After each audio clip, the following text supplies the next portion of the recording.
Welcome back to our channel where we explore the wonderful world of Excel. Today we are learning a very useful function, the rank function. Have you ever wanted to assign a rank to your data in Excel? This is the function for you. So let's get started.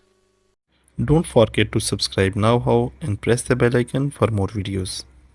This is the student's data about the result and I'm going to teach you how you can apply rank function on it in a step-by-step process. So don't go away and watch this video till end.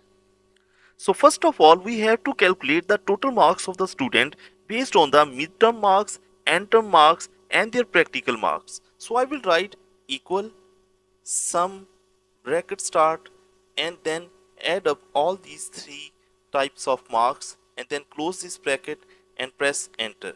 To calculate the total marks for the rest of the student, I will put my cursor on the bottom right corner and double click it. After calculating the total marks, now it's time to apply the rank function. But let's just first understand what the syntax of the rank function state.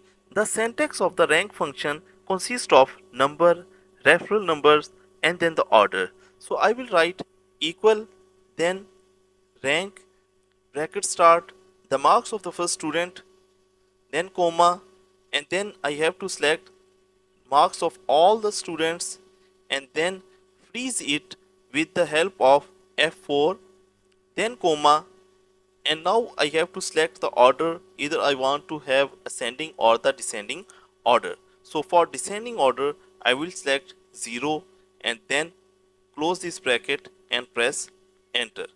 So you can see that the marks of the first student, that was 51, were the highest one. That's why it is ranked as 1.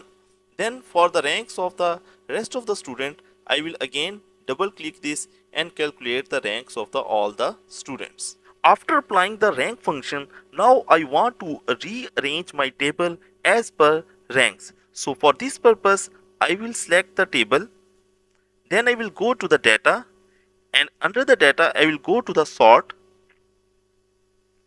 select sort by rank, sort on values and select smallest to largest and simply press OK. Now you can see that the students list has been rearranged as per the rank. And that wraps up our exploration of the rank function in Excel. We have learned how to assign ranks to our data based on the position in a list. Whether you want to handle tight scores and gaps or without gaps, the rank function has got you covered. By understanding this powerful function, now you can analyze and compare data in Excel. Remember, practice makes perfect. So I encourage you to try using the rank function in your own spreadsheet. It can be incredibly helpful in various scenarios such as ranking, sales performance, students grade, or even sports standing. If you found this video useful, give it a thumbs up and subscribe to our channel for more Excel tutorials and tips. And always feel free to leave a question, suggestion in the comments below. Thank you for watching and happy ranking in Excel.